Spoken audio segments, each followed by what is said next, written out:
Hallelujah, hallelujah, hallelujah. Vi le tupu mole atua le whawawau. Sana, osana, osana. Hallelujah, hallelujah, hallelujah, hallelujah. E mamalu oe, sili ese oe. Tumawi ate oe le inga le atua le toma, le atua le alo, le atua le nganga pa ia. Glorify your name. Give you honor and glory. Hallelujah, hallelujah. Vi ia le toma, le alo, ma le nganga pa ia. Osana, osana, osana. Tama waftai le venga ole auli. Ia mātou tā pēna fo e ma. Ia il fia i lungolo a inga fo i mātou. Maua mai fo nei vaenga le aso le taita inga lau fio. Ta il mano le totolo sau le ia i lungone me ia i lau whanau iso o se i tua le lalolangi.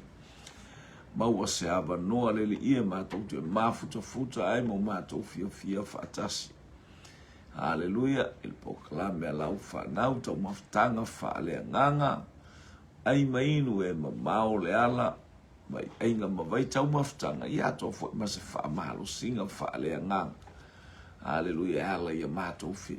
Tala noanga. Whaatupu ai lo mātou malosi. Ia nganga pa ia. Sosoni mai lo mātou vai. Tātou malau fio. Sau le ea ile mano le totolo to mai moe o Yesu Keriso anga leifo le fale walesi o lau whanau to ma ona o Yesu amene amene. Ia tai au mātango fie, praise God, hallelujah, hallelujah. Tai au mātango fie, ia maua nei vaenga o le tai au a o ia ilana whanau. Ia fata lofai so se tu mo so stafford ke lope o mo yel nei por kalame ia mata ia pe ile taimi male taimi lau sunga le fatonu ia ta lofa tamo punef hallelujah tamo le matangi mai sai wailo a matangi o le matangi a leo matangi mai sai na tai ai fo lau ma paulo ma hao iai ke reta atu a paulo tu vat paulo le te ilo le matangi le a oso mai o te mi o matangi le atato fo wai ai oso al fia poko ia vatalo vatu i tama le matangi mai sa hallelujah le ana palasi ilunga le lava i sawa i sare aula ia male ai ni vao tau vai le asunga ele matangi sawa le matangi yasu sau male afi ia Tati tato o le matangi na wha. E manu e leise vasai i le vao sa wai ima upolue. Ta lepe ato mai en. Ia le matangi mai sa e le nangi. Vi ia le li talofa lau sunga le patonu. Meri pata vao sua u talofa le angai mai. O le au talo. Ia le ngata fuilo le aingo le fatu. Fia i le li i. Hallelujah. Tuna ala maya. Hallelujah. Le uso. Wona faftai mo le fatalofa. Faftai mo le fatalofa. Hallelujah. Ang leile li il nei vaenga. Ole. Au oli. Tute favor mga luenga. Any moana. Afoa. Ia talofa. Lava tina talo. Tina oli. Tina fia. Hallelujah. Tina mata la faitele vaitele. Praise God. Talofa. Malo teleo America.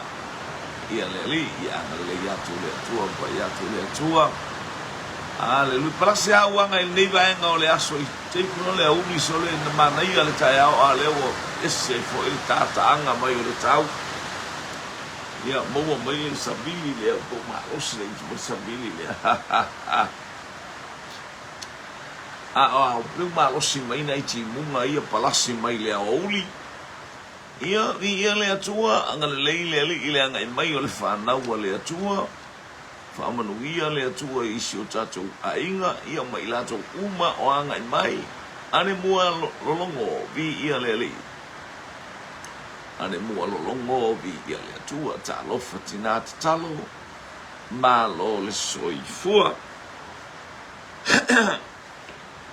Ia o te lo le o te ala sumalua ia matou isa pole e palasi mai na i uanga ia e whai asinga e oso whatau tau mai fo alele te wha wato e mo watu ia alo i el mata mo fio le atua nei i tu aso ia tato ia ile anga le leisi eso le atua ia wha mnoina le suafa o le atua nei vaenga o le tae au of time. Praise God. Jopo. Praise God.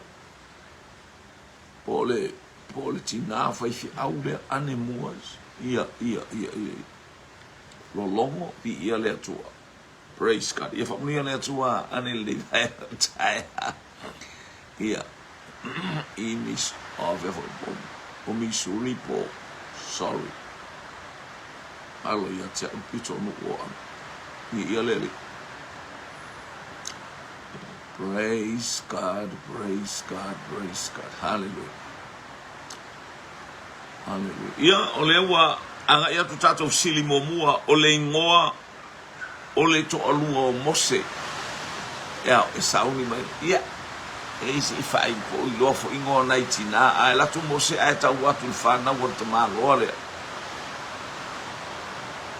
Le angala o whanaua ale ta malo e to atele a. Whanaua ta malo e to atele. Paso la to o mai la ele o e au mai le. A to o mai la ele o e au mai le. Le tangata nanga le leia ia te auto. O mai lo le anga ua whai e loa le. To alua o Mose o mana o te malo e whaano no whoro nā te wana o whateine le ai. O le fsili o aile ingoa, ole a ba Mose. Nuia le atua nei vai ngole. Au, ai mainu e mamao le ala. Praise God. Hallelujah. No fatalo fatu tato fatonu. Ni ia le utali mai ia juna ala maia. O se pora. Tasik tato utali wanga i mai.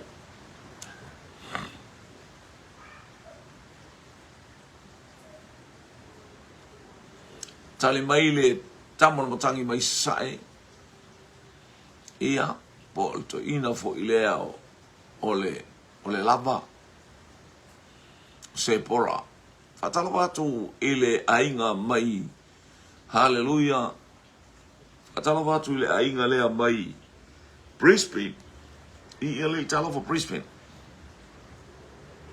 o me oto mlita yao hallelujah.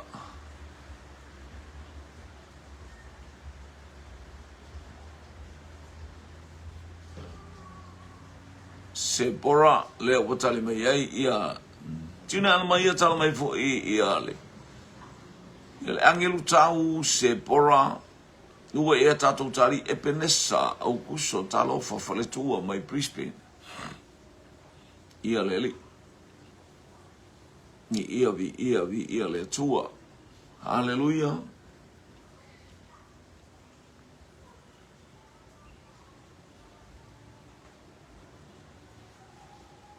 Toi luan tatou tali mana ia lo leo tali o tatou fisili lea.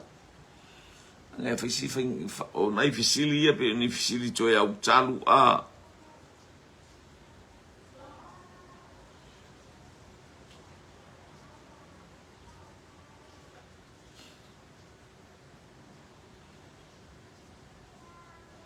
Makafales si savai talofa. Talo fatu. Ai mainu e mamao le ala. Praise God.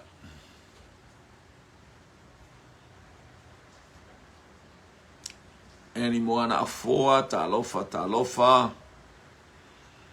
Hallelujah. Toe tasi pe toe luan tatou tali, I whamanai al tatou tali le uanga I atu. O ai le ingoa o le to olua. Praise God. O le to olua o Mose.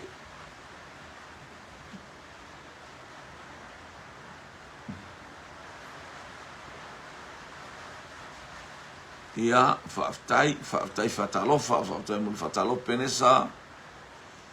Ia, toe tasi, toe lua, tatou tali. Hallelujah, le emo mia. Tatou tali, o ai le to olua o Mose. Noa tatou tali. Ele tauna, le lua tatou tali, e tauna wha tatou tali anga ilunga atu. Mektongia fili, talofa lava. Malo le soifua.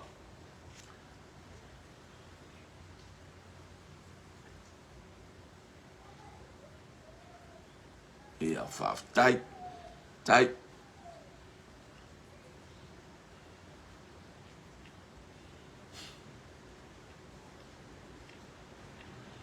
Ana ia leu tali mai ia le angelu tau. Ai le fafine kuso. Mana ia. Ni ia le li. Talofa ma tafeo la uno Matthew base. Hallelujah. Talofa lava vi ia le li. Ile aga iba il nei vai nga ole au oli to tasi as tato se tato tali. To tasi tato tali. Hallelujah. Praise God. Ia ona. O ai le ingoa le to olua o Mose.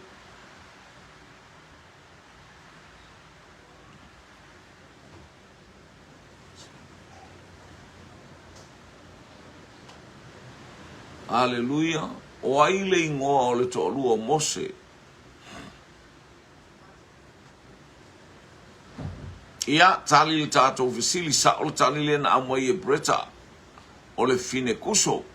Sa o tali le na tau fai mai ia alamaia. Hallelujah, jina alamaia. Hallelujah. O le teine o se pora. Le fo whapea mai fo ia le angelu tau o se pora. Sa o le fine kuso lea. Na toi no fombo sema le fafine le i tai Miriama ma Arona a. Lea ia whapea o le fafine lea o le fine mea uli le ua. Ioi. A o le isi teine sano no foma. A o lisi tini sano nofo o se pora, matauria la o se pora, e tutupu mai le ainga mitiana, ele mea uli le ainga lea, o le ainga kuso o tangata mea uli, ia maua mai, hallelujah, ia na, o se pora le afino i e tero, ai ese ai la, le teine e lea le fape o le kuso, le mau mantusia numera, Vì le pers numero e suluana na feitai ai awa nga na tuli oso fo mai na mo se mai ia ai le fo mai palu o vasa o le finge io tau le o ma tu le teine na ia le utu no fo ma le teine mea uli e mea uli la fine kuso le fine mea uli a le fine o ietero o se pora io tangata e lanu pe o le lanu le o tato le anga o le praise God. O le lanu o le whaola le tātou te iai. O le whanau a amo isa ako. Hallelujah. Ia kopo ma e sau. E tutu sāla o lanu a e tasila no le awali ia. Hallelujah. Paule me mo ia lanu le tasi a tau luli le afo ile a mio e sau. Talofa le malu eni mea kuri. Talofa le ainga a ngai mai. Ia fa talofa to i anemuas male le falitua Hallelujah, por eso cuando dice au maletali se pora faftai karata fine aso talofa le sunis kenlen talofa lava o aile mata upupito isili ona te leile tuspaia chapter hallelujah longest chapter in the Bible o aile mata upupito isili ona te leile tuspaia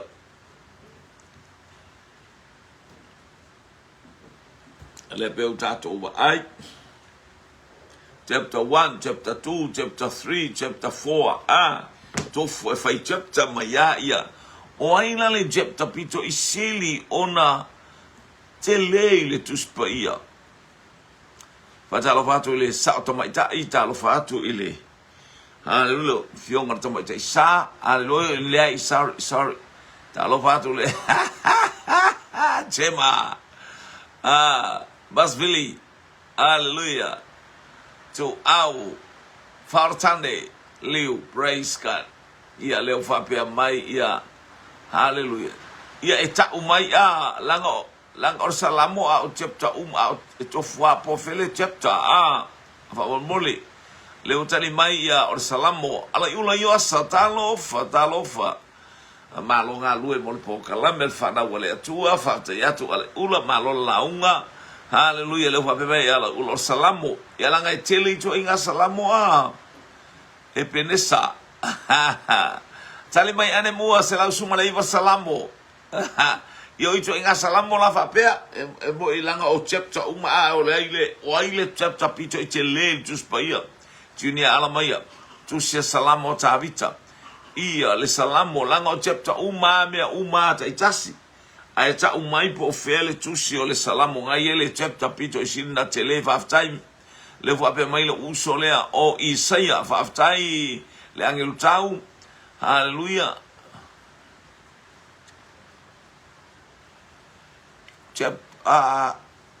Pas aile o telesa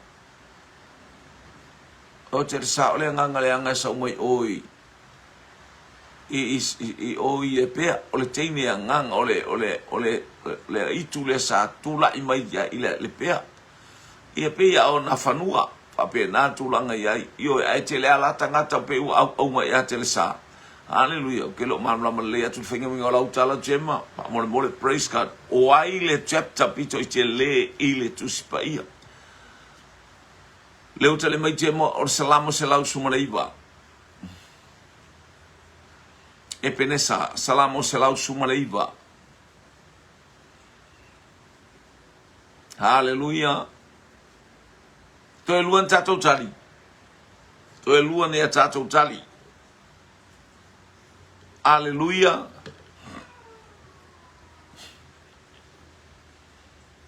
Ole salamo ole tusi e ona vaenga na tasilua tolu fali ma ono fitu walu ia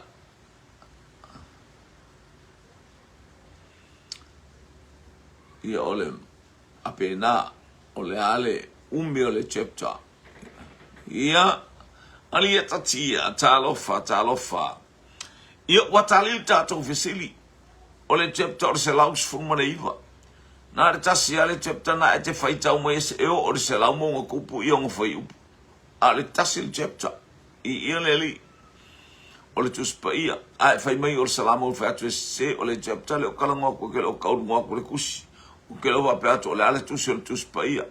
I'm speaking of the chapter. Ia na o se lau fitu sumon tupu fitu mo lau no fai ufa tayala ula salamo se lau sumalaiva ia lea ua tali mai ai ole chapter na me tasia e fiu fai kau i ole ali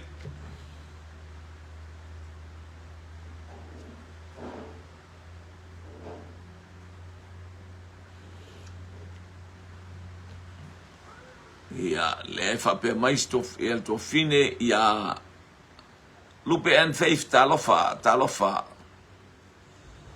ia va talofa to foi ia el to fine ia tole fotal timu to sivi ia salamo sa ole se lau sumaleiva ia vi ia le atua praise God ia fa tai se lau fi sumaleono no fai upu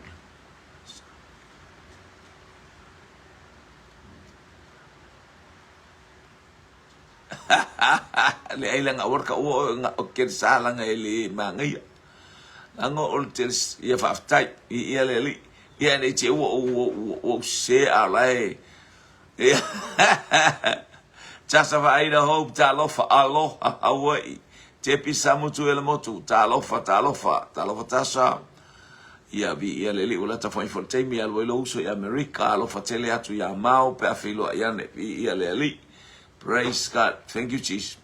Ia o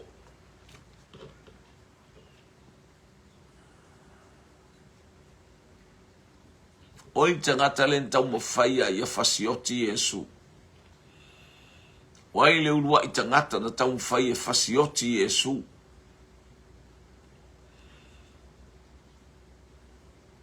Wai le ulua i tangata na tau mawhaia fasioti si alu alu toto o Yesu. Ai mainu e mamao le ala.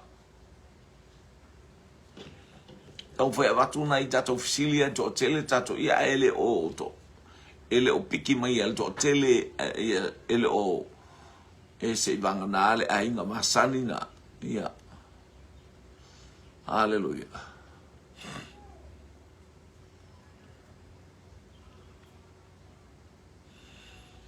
Hallelujah. Ia leo tali mai ia Junior Alamaya o Herota. Ana Muas. Herota. Ala Ula Herota.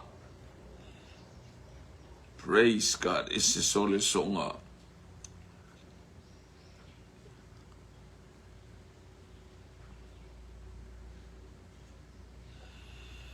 Ala Ula Herota. Jema Herota. Ai mainu e mamao le ala. Tua siri Herota. E pene sa au kuso ta lofa le tini le mai Brisbane ta lofa Brisbane ala ula o le tupo Herota ia le lo fulu mo malo ta lofa la inga mai Galileia ia o amel nei ta o timu o to malo siol palasiel timu le o to e atu al malo siol tumba mai le timu le te lo po ama o ama ngalu nga ula e lo ia la ngai le lo mai o to I fafoni langa o tena no foi fale. Te fai ele upu fa ele ta malo sa fai lana solo. E amu ia o ngata e manuia o o langa. Tau tena no foi fale e pui o nai fala velave. Le tu si solo la wiloa sa ia o po. Hallelujah. Praise God. O Scotty si osi li praise God. Li leu tali mai lua fulu. Hallelujah. Moi malo. O Herota. Ia whaaftai wa tali le tata ofisiri o kalamana ia sole. Mana ia tawa atu ai tali umatangata a. Ia moni a ele o ato atoa mai. Ia watu anai fisiri e ine whaina langa mai fo ina I loto na I tangata. Ele whapea ua le iloa tangata ia le whapata amata I tani ngasi. Atu e whaaso solo. Nanga ia le si tangata wa ngalo atu a. Io io le ula fo io le fo le sautini fai supo soli preta ta umeli te me masani na sau el po kalame ana solo kala il ve kauia so o te tango atu ua uma ko mengi ko ua le se ana ua alu ua isi te ni le na polo kalame ke le io ai se ya evi ia le to al po kalame le eselo feiva eselo fia ia o le sa tau ole bagay ole to sole bolutalo le pokalade ia le utale mai le angelu tau Herota fa tai chema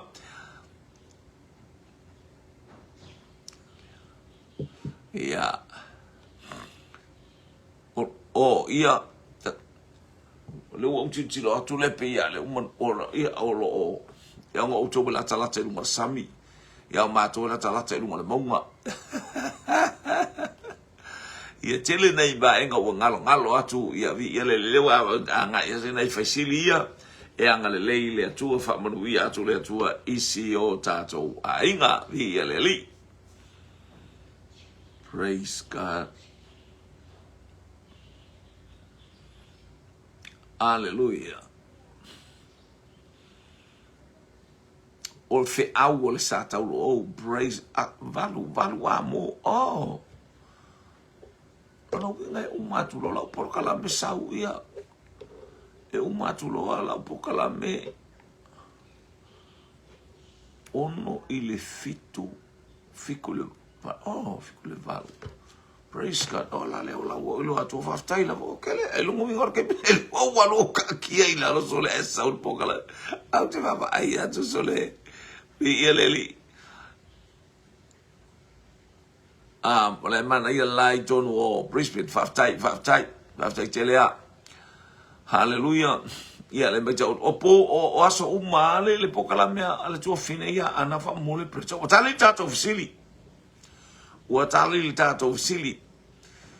Aleluia, whaatai mo le sulu mātango fio lai Brisbane, ia ai te rofo whaapea uma i tō uma, se i vang nā i mātou. Sifo ayu, ia talofa lau.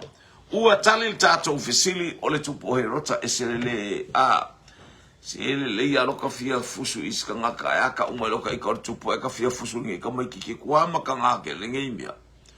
O lo tatau te mana ele talu attack le tupu malosi. Se sta ngata o fia tu mai a. Ara talu attack le i ka mai kia so ia lang o mea o mai le tua ta mara ami tua na ta lofa lava. Vi ia le tua ile ngai mai o le ai o le fatua tua. Ia o le statu fisili. O le ale ta'ua ia Yesu ana wo. O le ale ta'ua ia Yesu ana wo. O le ale suafa e whaasuafa ina ai e Yesu ana wo.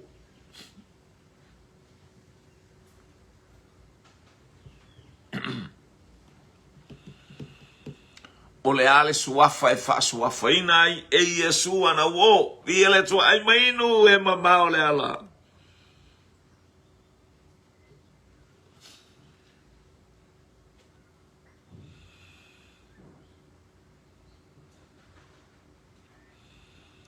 O te e vivi ia te oe, awana e whaia a u. Alia tatia, talofa.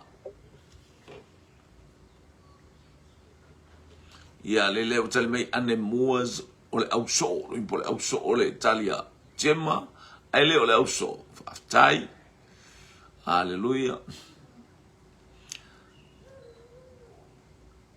Ia leli angale ia ngalofa pati mai tini lea ia pe folinga mai a lua i to inga lima ia pati mai ole lima pe pa e male lima pe ia ululi o lona winga e folinga mai le ofia le lima le lima tamataula le ofia tine ala mai au so Hallelujah.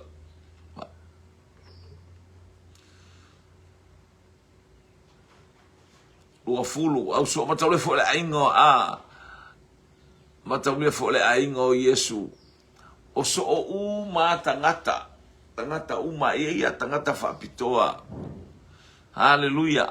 O so o ma tangata e muli a Yesu, o tangata e o ina e to se fulu lua le ta'ua Yesu e ta'ua il ana wo ia. So tangata, those are following Jesus every time. Hallelujah. Ai ale ta'ua ia Yesu le au wae ngai. O e tau maua mai.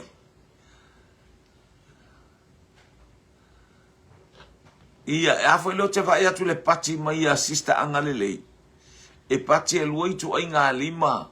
Tasi ala pe o sign fo ia lelo le ta'wale oti aha. E tate iloa le leia o le mu o ta iloa inga po le ale o mai o ambulance. Tate iloa o le mu, tate iloa le whaalawelave, tate iloa le oti. Tama atu le whaingo o lima. Ia malo lau fio ka sinama iana. Ia mo o mia se lunch mastene selina amen. Talofa. Leuta watala no mai ia ala I ula. Hallelujah. Yasa apostolo.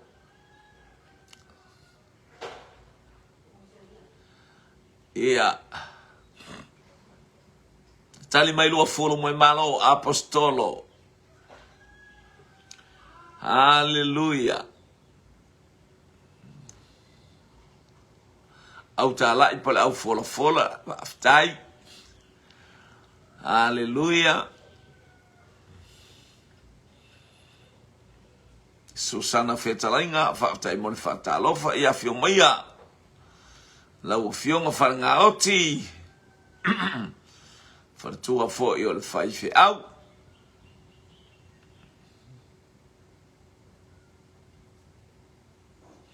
E se me te whaalongo ai fo le fono. Paul me ole mana mianga o tātou tatalo ia manuia si o tātou malo. ia matatu ta talo ia ave esele nganga fa salavi o tangata tau tala valea tau tala I fa alianga le fa apea ila to o le lei a o ia ma o le tangata o le atu o le tangata o le atua tata talo ia fa manuia mai tamai le malo sa mo lo le lei mata ngo fie me uma vi ia le li talo foi mo le pale mia ma le kapeneta o mea uma o tato iai vi ia le li lungala lo o ha faia la to tala fa pale mene maftala fa le malo vai woni tu dio so I fo tato o mai lunga o pega ta fa ilangi o ilo mai an tato le tau tala le lo tau te va le ale leu tala mai ang lei apostolo fo I la utali ia baftai le kopi Florence vasa el toa al teo talofa lava ia le watali mai hallelujah praise God Florence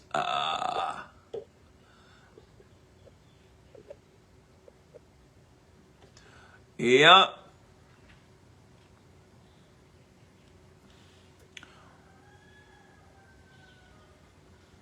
io tele io tangata io mai lunga o penga ta whailangi o te whautua tua io tātou e tele ta whai alau pāti ke fia iei oi sa fia le fast sa fia le HRPP sa fia I le si vai ale sup o le e whailingo le iel to le ia le ia tina ia le ia Naomi io le watu le malo oi oi te fina mai e pia mai faitala le anga o ke fa kongua mai fua le pale mia mo ka ko fa ko fa ile ale ia tu ile e pa fa ile ai fa mutu ai fa oi o ta o mai ai haleluya le tatalo fa pea le tangata haleluya ai le lo tangata sili le ona le fia ile atua praise God haleluya fa le anga le ba uso haleluya o e tatalo mo tato malo tatalo mo tato pale mia haleluya ele stangata matua tu lo lava na fionga ile la aulia le mari tu ai fa tai fo ile tu o so I fu nei au no fa in pale mia haleluya talo fatu le so I fo manuia le fatalo fa mai tono mo le poni ia vi ia le li wa tali tato ofisile ata no mai lo le fa au mai le poni hallelujah praise God ya si Jehova ai atu ia na e loa oi laungangana au tato te o ai fua au fa longo fo e fono pa no tato ba ai e te fa longo atu lo la usa ia e kalo ia te ilo le woto ia oile ulia ma le timuto au pato ida wako ia ngeia oile ulia ma le timuko o ngale fa alo mawalunga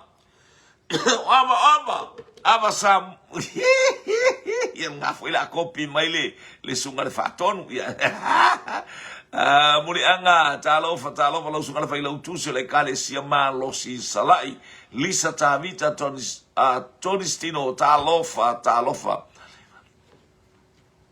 ia nga sa o leilu ia to sivi fa tupu le masenga paul me tapua I male loto fa tai le to okka ve singa ai fa tai le tua haleluya a dia fa longo mai na nei le fa sora de le wa mai le to ke la unga ko nga ngei haleluya fa longo ile tulanga o me fa mai le to tupu ale ka we le ka ngakala e alan ku pule se ile fa tau tu spaia ala fo mai o fa to pule basenga yo tangata na ino ia ile tua fa tai wa tali tato fesili o nge ya ka uba ya kufi io ua fai tato wala pe a fai atu ale te sau pokala me ala e te fai tala mai fai upuleanga haleluya e te folinga mai ya Jakopo e te leo ya haleluya leo Jakopo e tino ole al ko inga fa pena esse ale matautia di iale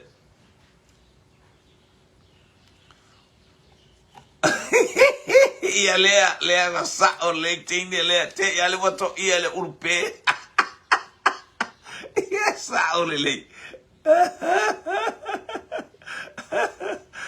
Le ko yes popo ia vi ele total il tato sili. Hallelujah. Ole au apostolo. Praise God. Tato ia le vaenga le ina ia langa le sa me si otro fine salu. Piwo mana ia le ta uba ia le besa. Le sa ba longo le fono. Praise God. Hallelujah. Mana ia lo se me lang lo fa longo e ti fa longo ai mo wai foi si va ngola tatalo. Io ani te iwa hita ele tatalo.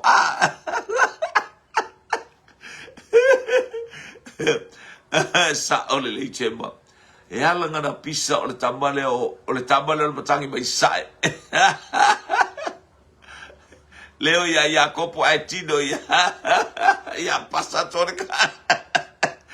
Tai to sevi. Io ole tala le atua se fa fo mai fo. Ole tala alo tato ta mai ala I fofonga o keriso. Ole upu asau fonga o keriso. Ole upu le ale atua. Fai mai e o mea ne I ate o tau. Hallelujah. E tau te whalongo I tala o taua. E tu tupu taua. O ame o elongi kawala ia me kako ke o ia. Kau ke waa ia. Taua mai fafo. Ai mai se taua o le mafau ma taua o le loto. Io o mea lafo mai e. Ele o se mea la te itai pe se mea. Ai fa pe ane lau tala oka le matautia o le atua. Oka ta maa. Fai va venga mala upu e sa o lava oe. Io e sa o lava oe. Ole nei wa uva ai I nei mea e o mai onge. E o mai le mafui e. Inu umale a ai, male a ai. Io e. So ole e se le matautia o fa mai. Ea. Ele o hof ma ia sabo e o inkia mo I usila o Australia isi o felme o langi o ia. Fa mai tau sueni o me o ia. A o la ia ile atua tatalo le fa malolonga. O le mera fai mai ile atua hallelujah ia o me nei le fa malolonga. Tau tala le fa malolonga malolo. Le tangata. Ioi. Hai ai atato ia fa pena te tangia ia aisha I lo le tatalo. Ma lo le fai tau o le upole atua e tau mai ele wha marolonga. I ia le li, a o tato i ailo ainga o mea uma watutupu. That's what God mentioned. Hallelujah. Wa uma o na tau mai ma whaai loa mai e lo tato ta ma mea tutupu. Ua tau nuu walo anga whaatai tua sevi, ia mai le mana ia tele. A tato lo na tatalo ta malo wha mai lo umalo, o tau nuu mai ei nei mea. O tātou la, o amu ia la tawala fai o. E te whapea, woi ka I kau, a woi ka I kau, a woi wa aia, ele le mafau fau, ka I kau, ai vai oi, na pāre whana o tiroa, pāre pomu fia se lau ka ngaka whio ki fia afe. Hallelujah, pā o tinei, umangei. Ai a kaua I e whai Samoa, o le kaua I le loko. E fai ngai koe vai ako koe sawale mai koe fai ngai koe o kaua hafa penga o aso uma whaki nganu lu kalu tatalo mo tatatalo I taua o tutupu si o tato watunu ina ia ave ese atu ina ia wha mawhana whana le atua ma ia ngale leile atua I si o tato malo whaftai o lo ia ile sto afi mali o le malo. Hallelujah. A peno fatu o tawala yo na pa tasi umma fa ku le fiafe a o tawa nei e a o ina e faia le tala o lista ngata e fia so la e ma ia la kanga ka fa le kongo ia lo loko fa le kongo leisi kau ke va ya kau ke va le ala informa Yesu to ke faia tu ina maunga o sami o a maunga na maunga loko le anga. Faftai e penesa le uma watu le au apostolo ia o tali tato usilio le tali na usilio le apostolo. Ai a o tato tutu matatalo va ai atu I whainta o inungo whetaua I pet whalongo istala. Ia tatalo ile ali I fisosoani mai si o tato umalo. Anga le leima ile atu lu faftai mo le taringo tato usili. O fea na au mai ile tu la fono. O fea na au mai ei le tūlafo, na au mai ei tūlafono e se fulu. O fea na au mai ei tūlafono ia se fulu. Hallelujah. Praise God. Praise God. O fea na au mai ai tu la fono ia es fulu. E ia no fuanga fa pitona au mai tu la fono ia. Tutulu WD. Talofa. Yeah. Welcome you, sister, in the name of Jesus. I know this name Tutulu e masanging ai ngoi keng vi ele. Anglele yang alofa.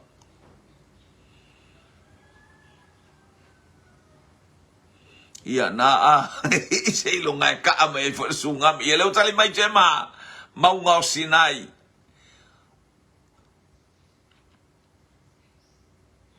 O fea na au mai ai tu la fono e se fulu.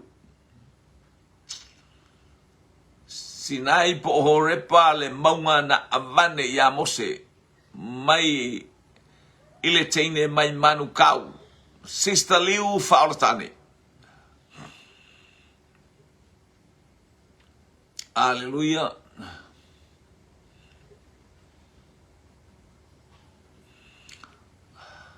Ai o alule kusole poema sana mawai e mawal sifiale porque lo por ese por leales po ir malai valele po o taf o stakist ya po felme le mawai ai el set po o le poela episia el que lo que aleluya. Aleluya. Ebenesa maunga Sinai teine le mai Brisbane sa wai malis teine mai Brisbane o fale tua uma e to alua Susana Fitalainga maunga Sinai Anthony le o ka mai le whainga malanga ia vi ia le li. Praise God. Ia le li talo fatu le aingo tanu wasa family ia vi ia le li malo le soifua maunga Sinai to sivi. Hallelujah, maunga Sinai. Lourdes Paselio Sula. Ia talo fatu. Ia. Ai man, ia tata no e fai amo mai itala atalia astato to finele mai Palmerston North. Hallelujah. Ia. Hallelujah. Praise God. Ia fo me olan tali fo ina le maunga Sinai. Ia, sele maunga le mena i te ia ia maua lunga mai mena e ta opa ia na ele na te fast na e te man farfenga wenga na te va ia ato ai ia Wellington ali. Hallelujah, mai Palmerston North tuna alamaya horepa fulu olunga maunga Sinai aftai Yoasa au mai e Mose le maunga Sinai whaaftai manuia ia le aso ma manuia ngā ruenga. Aleluia. Wharatua le whaila utusi na au mai e le atua Mose i lunga o le maunga o le lima o le atua na ia tusi ina le. Aleluia. Mai a Cecilia koula au wa whaaftai Cecilia whaaftai whailoa i mo le tua fine. Praise God. Hallelujah. Moke antapa ropati. Hallelujah, fatala fatu le ainga. Hallelujah, au mai esio brada o Mose i le maunga. O le efa mai tua sivi, i e sa, o le tua fine, o le afo. O le tua ngane le o tua sivi. Mi e mate uo ma le li alena le o Mose lalo. Oi, o Mose lo na ingo. Tai, au mai Sinai le ingoa o le maunga inga uta o satu paetea. Aso le nga osilia i ele maunga. Nga osilia i ele maunga sili le ala inga ingoa tumutumu o le maunga nga ele mako ngu. Ia le lei. Faifa le lei mai. Ia. Ta nuua li ali faofo. Mount Sinai, also known as Mount Horeba or Jabal Musa. Napoleon Roads, ia talofa, ia aftai mo le tali, hallelujah, ia, praise God, ia ua tali le tātou fisili, o le maunga o Sinai, po le maunga o Horepa, o le maunga le olona laulata la nae, whapena, o le maunga le o lisi o na ingoa o Horepa po Sinai, ia vi ia le li o maunga nasa au mai el tu la fono vi ia le li, praise God.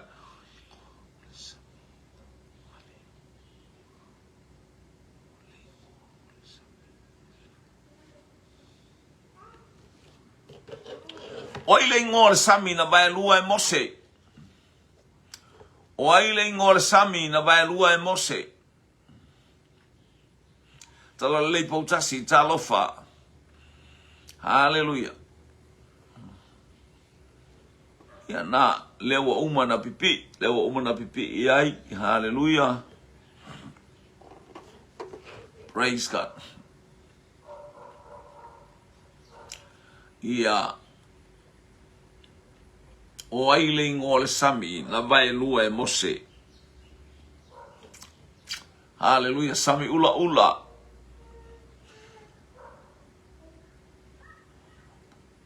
Mau putu ilangi ta lofa. Pea o le piko ilunga o le ingoa ngā.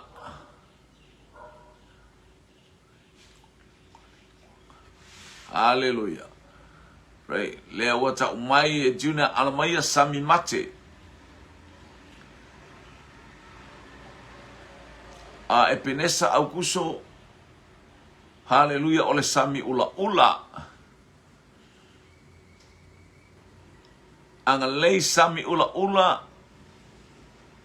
Ele o kopia la ukari. Ai, le cheno fa o mata umai lo kopi. E que não fai kwa o e kopi. La o keiro inga. Na wanga le leia e alo lua e failanga masingi o so mai mate tali mai o le kopi la le. Susana metala inga le tene mai lano. Hallelujah, le fue ver sami ula ula ilano, etasi al sami la ilano. Hallelujah, mo mona o tai al tafaito e pe fitalinga na ile ama yutu malamba. Ole mela nga ka olango. Na esa wele upunga. Nai ifefo yutu malamba le woso ma ia le tali mai lua fulu lano. Tali mai lua fulu sami ula ula. Ia Napoleon, the Red Sea or a Sea of Reeds. Ia whaftai. Mike sami umanga. Ele eise lava ele eise lava. Io l'italiana na changata ia. Hallelujah. Ia. Sami ula ula mea Cecilia awa. Praise our aftai sister awa. Si afau sami ula ula. Aftai tali mai maliponi sami ula ula. Ia. Le malu eni me kuri sami ula ula. Susana fetalinga. Ia fa aftai watali tato fisili ole sami ula ula. Ioi. Pe no fa to nei tato fisili e o ngate le mo nei tato ainga tele tato ainga e o mai. Ia reite kolo tia sasa ia papena tatauna ieni life silly ina ia fai ona fa nga tato ainga atoa sami pala fo ia por sami pala fo ia umanaia. Hallelujah.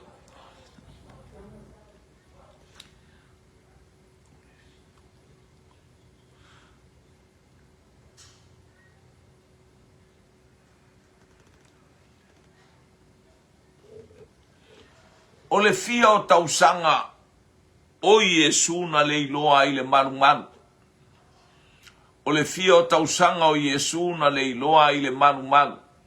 Iwa fasu mantolu I Brisbane le taimi, a le was furma le lua fasu lima I totonu olo tatou a inga nei. Hallelujah, praise God. Ia whaftai tua sivi, ia sa milanu moana, sa on tua sivi o sa milanu moana. Ia ai ole lanu na ole sami le sa papai tole afoa. Ia.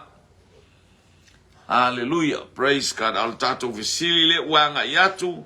E fia tausanga o Yesu na le iloa ai le malu. E watali mai ia le angelu taus fumanlua tua sivi sumanlua. Anthony sumanlua. Angalele sumanlua. Ai le wasa o alka le wa amakankali mai loma tua. Wale fia mai loma tua le I mai fia, mai matan. O matan sunso bo pam sen nof ngai ke ai. Le mea tonu lo. A tuna ala mai sumalua e penesa au kuso sumalua. Hallelujah. Hallelujah. Susana fetalainga. Hallelujah. o se fulmane lua na Boland, 12 years old. Ia le li, praise God. Te le tatou tali, le wanga e mai. O le teine palms, o la lea la. Ia langa leilu ale awali, ia langa i oso ole awali amai ila la pusa maa moe ali. Praise God. Hallelujah. Lua furu moi malo, furu lua tausanga, Cecilia Welese, auba ole fito tausanga. Ole City of Palmston North, okay. Ia le uma watu, o loki ka wamatan aleng alao. Tali mai tamale mai sat paitea, hallelujah, Brother Gray, to lua tausanga, anatongia, sunga, vai lele wa saule kenge lea. Le no fasilia tu nei, o ke fia ilo, ale kaimi o polo kalame sole. Alo ba ko ba lunga ar kami kungwane lo ko mo. Porque alo ave kama kia o nga le so po kalame se o fine va tai le wo ilo atu. Le wo ilo atu me le valu sa ilo po kalame. I'm sorry if I people fail ye if you le fai me lo maka me se komengi. Le malu eni me kori se fululu tausanga anatongia talofa. Talofa le tini ole moli ole amba. Hallelujah. America lovely, America Samoa. Po le teine ole na we mo atu ia le telefoni o vainu, le telefoni o vainu lua tasi lua no fo e vai. Hallelujah. Male va alea ole va ale lo sama sat paitea lele wanga yatu fu maono lale ene ulungia talofa lava.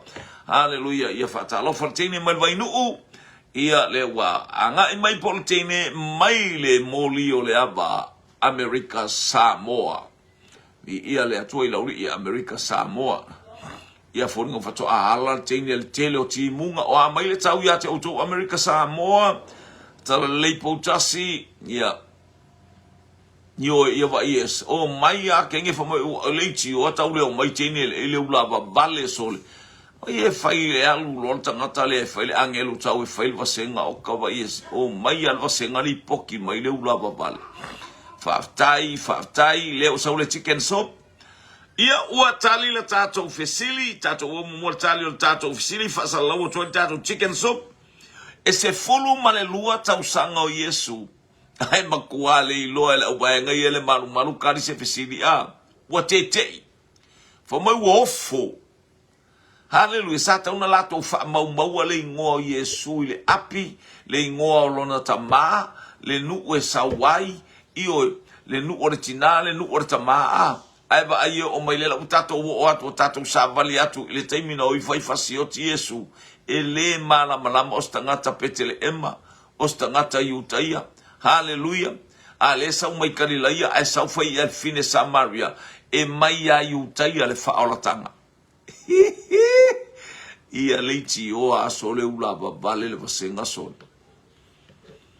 Ese ele ia se kengeli ele sauari ele fe ko le o mai vasengani ile ula vale le vasenga so ia fa malulu atu fo ia te utou ile ula vale le fa ia onga ia o tou la vale atu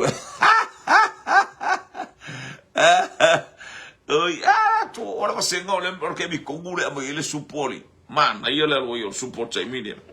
Ia le mo le taimi le mo tau sanga o Yesu man ia tatu i le taimi na matuate te ia le o el taimi le la tatu fa mana tua nei ai fa mai o la le ele fo to no fo i ole mesia sa mai de ngafa o tavita ai le mala ai sia ele o fa mau ngala ku kala i meo fo ngia o fa longo ia te fa longo se meo fo ngia po se me manu via inga kanguleng kusi lalo koe fa pesole koe fe silia isi si tangata lea ai vai ai o ane fa mai atato lo ole mesia wa uman ta mai e fio mai le mesia le ainga o tavita e fa nau mai petele ema.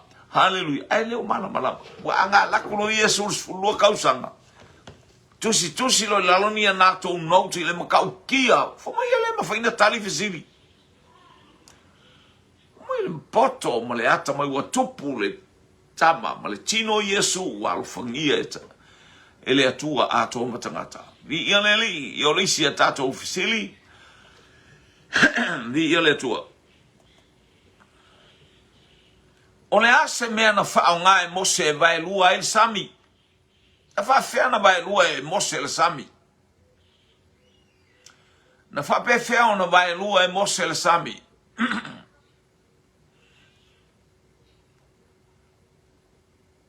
So le ia se iwa aila o leilo nei po le whaia onga po teino le vasenga o le whai mai ia si. Ia si whaia onga leula ba vale o teino o le vasenga. Ia leula vale teino e alanga ula ba vale teino o le leo ni tamo le vasenga. Matau lea fo le mele watu ua ia tamo lea onga avele. Hallelujah. Ina ia ilo e tamo ona amama. Ina i olo tau tua whawhine. Combination soup lele ua ngai mai. Ngai mai tatou combination soup. Praise God. Vi ia leli. Hallelujah. Aftai afio mai Yesu ilo nanu. Le talia ilo nanu. Ia. Hallelujah. Italia on tangata. Tatou silile iai. Hallelujah. Na whape fea. Ona babae. Hallelujah. Na whape fea. Ona ta lepe pe vai lua e Mose sam. Ia lea ua. Umaturo tatou. Le whasalonga tatou supu o tatou afato sup. Ia po le macaroni soup. Ia ona somalo martali ma ia Alamaya Junior Alamaya lona toto. Hallelujah toto o vai tutu. Ea o fele vai saku ko ia ko olea. Mata ulia tauna ilole vai satu ia toto olea. E tauna tau mai fele vai satu tu ia toto olea. E pose vai ya. Toto le vai toto va tai le angelu tau. Shane talofa. Tua sivi tole foa. Ole toto. Anthony Tanuasa. Ole toto. Praise God. Hallelujah. Angalelei. Olona toto. Susana Fetalainga. Ole toto. Malaya ulu. Epenesa ole toto. Napoleon. Napoleone. Moses rods or staff of type. Ia ole la au male toto. Ia leli. Anatongia ole toto. Praise God. Hallelujah.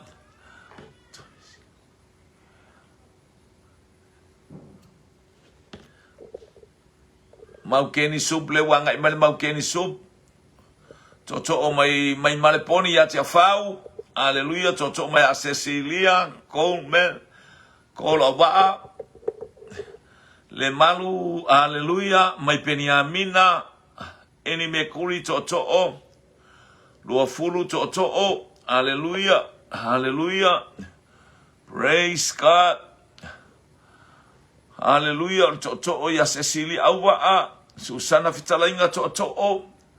Hallelujah. Ia ua.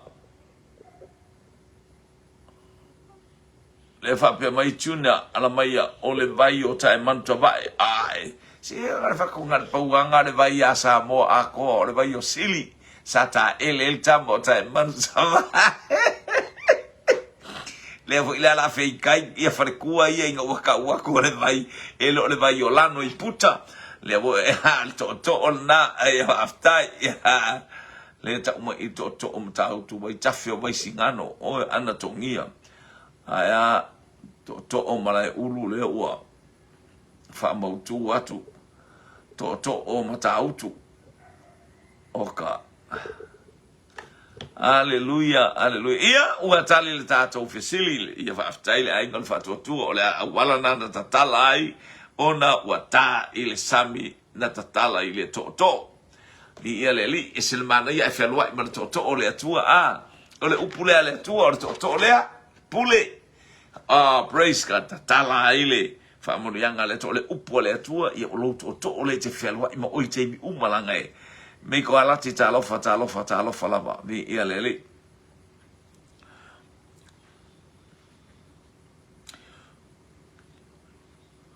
Ia mana tatou fesili le uanga i atu. O fea le tusi atoa ai tu la fono ale atua. o fea le tusi e te maua ato ai tu la fono a le atua.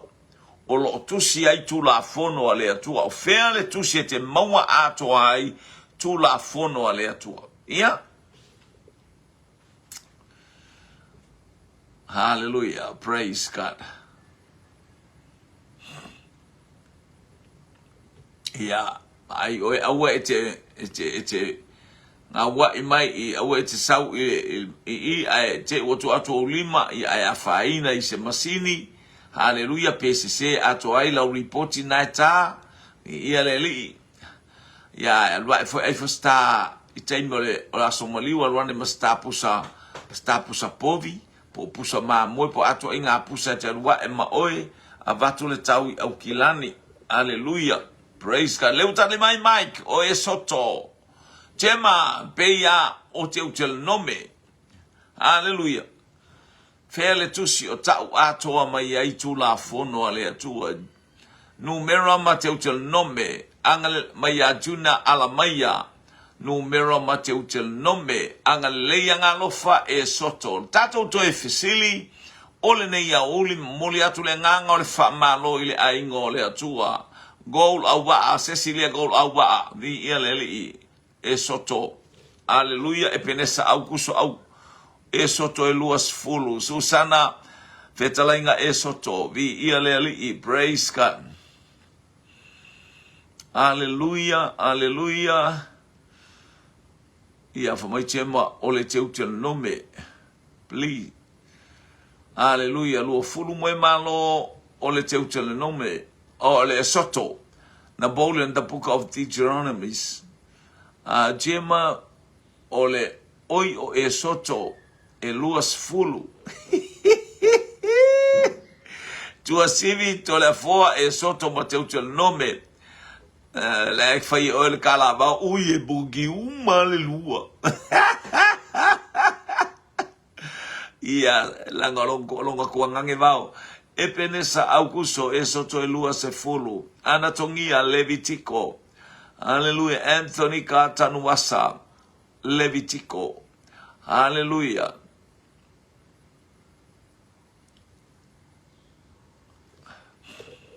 Hallelujah. Yeah.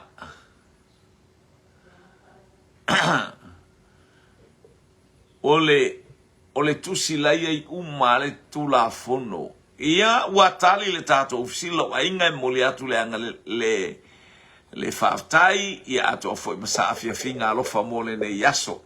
Hallelujah, alunga abel tu la fono ato ale atua tu uilo loto. Ia whaftai mole fato whaftai foi musio tato a inga ngalo tusi. Ole tu la fono o e soton ta o luas fulu io ina ai uma tu la fono. Le ano no ai tu la fono o tu la fono no fai e mose. Ai na fa malu mo fa pa ia ele atua pat o tu la fono na mai le fonga o le atua.